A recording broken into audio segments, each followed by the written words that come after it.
students, this is Professor Maria Hernandez. I look forward to meeting you on Monday, September the 14th. Before I meet you, I want to make sure I highlight our assignments for this semester so that when we come to class on the 14th, we can address any questions you may have. So the ways that the course is set out is we will be completing 4 different assignments throughout the semester. These 4 different assignments help us build a critical lens at looking at program evaluation and practice evaluation, but it's going to also help us apply program evaluation and practice evaluation throughout the semester. And the goal is to ensure that as you leave the course, you walk out with a skill, but you walk out with a skill that allows you to be a critical consumer of research, but also that you're able to ultimately apply program evaluation and practice evaluation in the work that you will do as a social worker, supervisor, or future program evaluator. So the first assignment that you will start with is the critical questions for reading response. It will be followed by a blog and then a group program evaluation proposal and a presentation based on the group program evaluation proposal and a practice evaluation proposal. So what I'll do is I'll start out with the critical questions reading response. The goal of this assignment is to have you really think critically about the reading, but to be able to actually apply it to program evaluation or practice evaluation. So partly what you'll do first is you will actually first click on the link that is the Google Doc. Once you click on the link, it will take you to open a new page, a Google Doc page. You want to be able to make a copy of the Google Doc, and when you make a copy, the first thing you want to do is make sure that you type in your name, that you then type in critical question responses, and that you put the section of our class, which is 001. Each actual set of questions have a due date. So the first due date for the questions, the first set of questions is September the 21st. And these are the questions that you will be responding to. What can be the potential problem with ecological risk protection theory when developing programs for marginalized communities? Why is it important for us to think about the role of critical race theory in how we design programs? What can intersectionality as a lens offer for program evaluators and social workers as you think about programs development and implementation? The next critical responses are due on October the 26th, and this is the question that you will write about. Why is it important for program evaluators and social workers to reflect on the role their social identities play when selecting measures to assess outcomes? The last critical question that you will respond to is due November the 23rd. What role do cultural relevant measures have in assessing baseline for clients? And why is it important for social workers to reflect on their social identities, power, and privilege when developing interventions with clients with different social identity than theirs? The responses should at least have 2 paragraphs. It's important that you really think about how am I connecting some of the readings to then the application around programs, but also a practice evaluation. The next assignment then builds on this assignment, which becomes the blog. You will actually just complete 2 blogs during the semester. And what I mean with 2 blogs is, one, you will write a blog on the readings, and the second one is that you will respond to someone else's blog. Part of the blogging process is, again, aiming to ensure that you're thinking critically about the readings that we will unpack throughout the semester, but that you're also connecting it to your own experiences that you've had with programs, and for the latter part of the sections with practice evaluation. And so what you're partly doing is that you're going to select one day in the semester in which you will blog on at least 2 of the week's readings.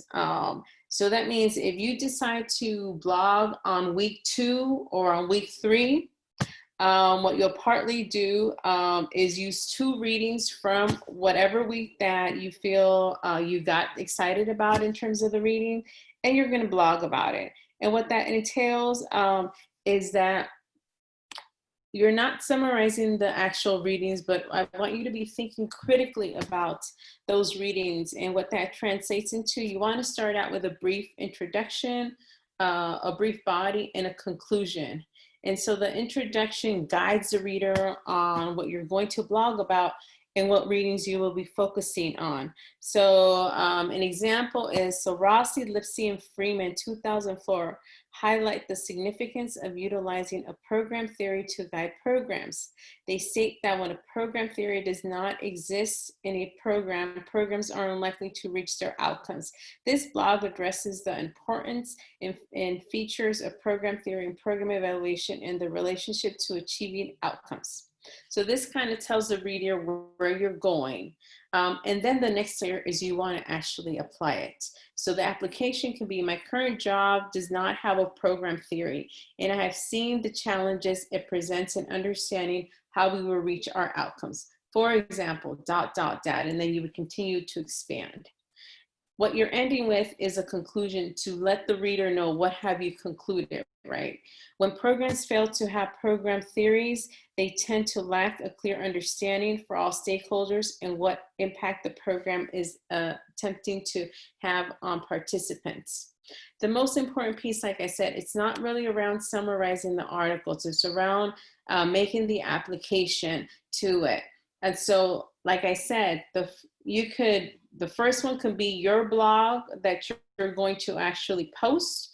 And the first blog is due by October the 4th by 5 p.m. The second blog, which can be a response to someone else's blog, is due on November the 8th by 5 p.m. So in total, you are doing just 2 blogs, one that you're writing yourself or one that you're responding. If you choose to go with responding to one first, you have that option, or you can choose to write your blog first. The next actual assignment that we will unpack is what will be one of our bigger assignments, which is the group program evaluation proposal. And the group program evaluation proposal is really aiming for us to more critically apply, but also make connections around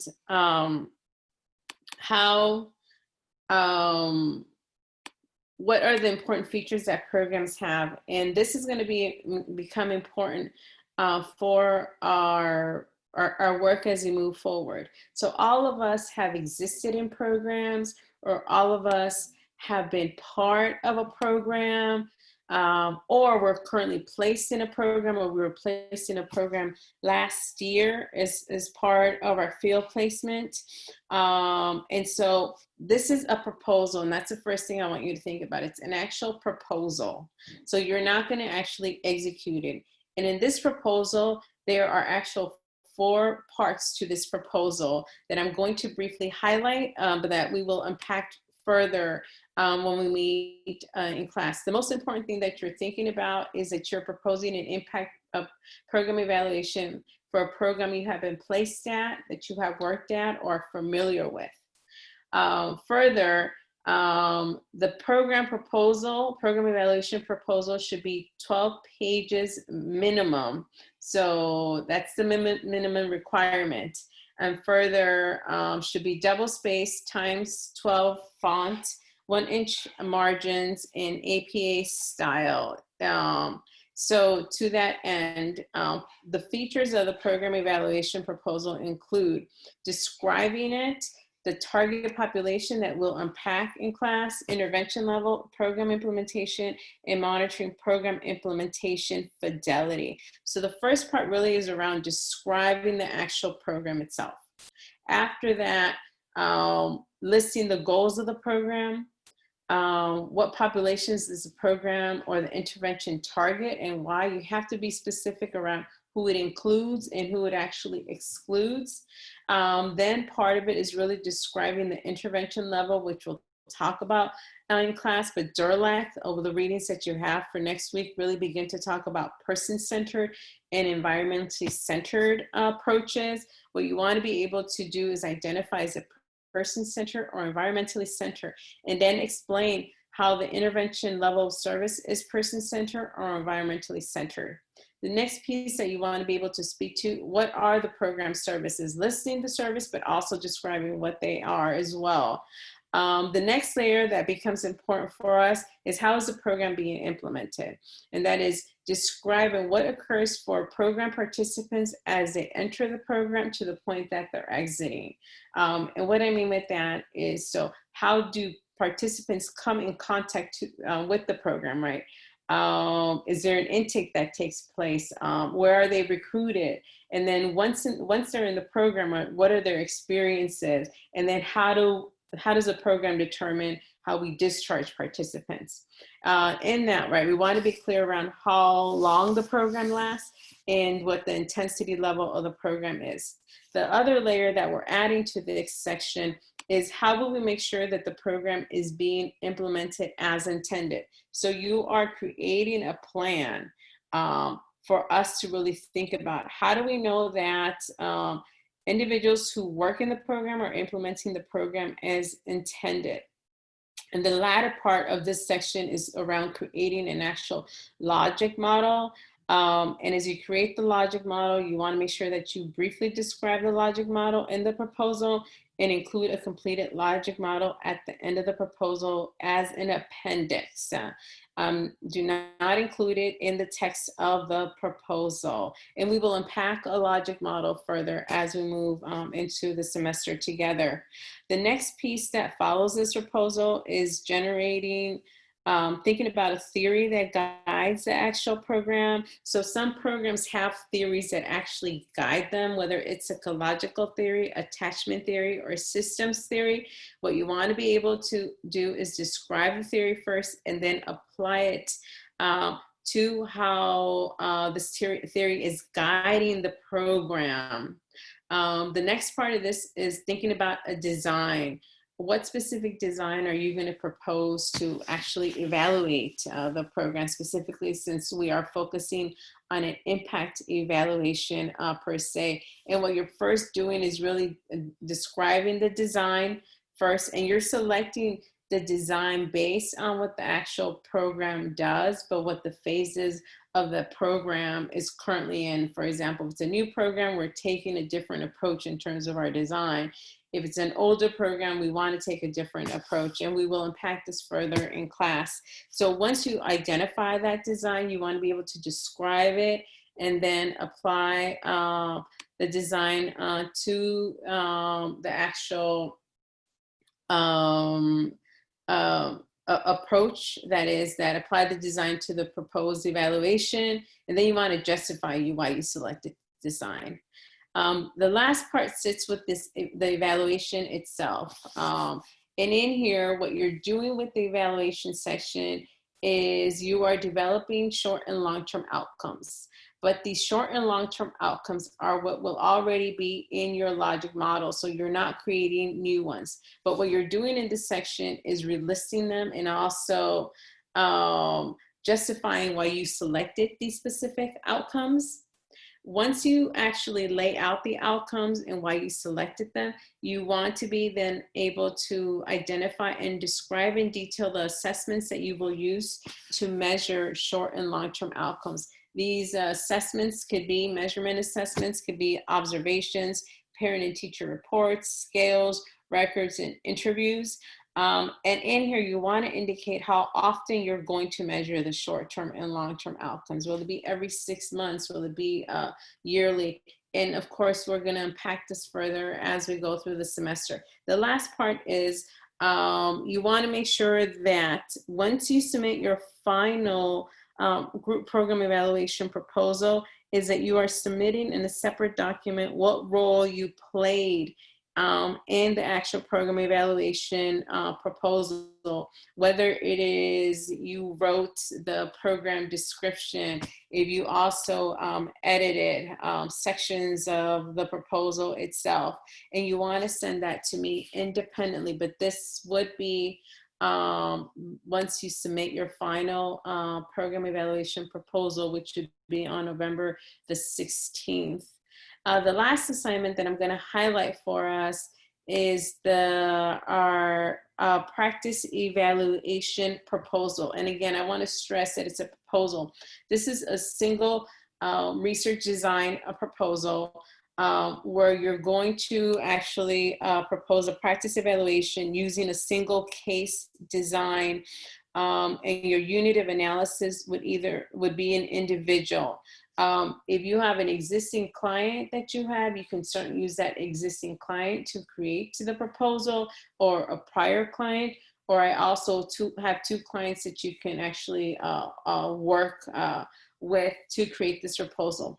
And part of this will include, as you think about the actual client, you're holding what is a single case design that you're going to create, that you're going to propose. So you want to be able to indicate the design that you're going to use to propose evaluating practice. You want to describe the design and why you and how you are applying it, and in detail kind of justify why did you select that this design is being the most appropriate for the client in terms of evaluating the effectiveness of the actual intervention. The next layer to this proposal is you want to be able to propose a baseline. And as you propose a baseline, what you're partly doing is you're identifying and comprehensively describing what measures you're going to use to establish a baseline. Describe the measures with enough detail so that someone would be able to utilize such measures. You want to be able to also say, what is the time frame you will establish a baseline? Will it be over 2 to 3 weeks? And what exactly would occur in the time frame? That is, so the first session is going to be the intake, right? What information are you going to gather? If there's a second section, what are you going to do? What are you going to gather? And you want to be able to kind of justify why these measures would be appropriate to establish a baseline. Part 3 of the proposal then focuses on the intervention itself, right? And as you're describing the intervention, make sure that you provide details. What will be the content of the intervention? What will be the dosage? What will be the duration? But also, what will be the intervention level? And what you want to be able to think about is describing how the intervention will be culturally responsive to the client, given the client's social identities. In there, right, we're relying on evidence-based research to be able to identify the interventions that would best meet the client's symptoms. And so to that end, you want to make sure that you use 3 evidence-based articles to support the interventions that you're actually proposing. And the latter pieces focuses on how will you make sure that you're monitoring the intervention for implementation fidelity. So how are you proposing to be faithful to implementing the intervention that you're proposing as intended? You need to have a plan around that. And the last piece is, how will you make sure that you're progress monitoring the client?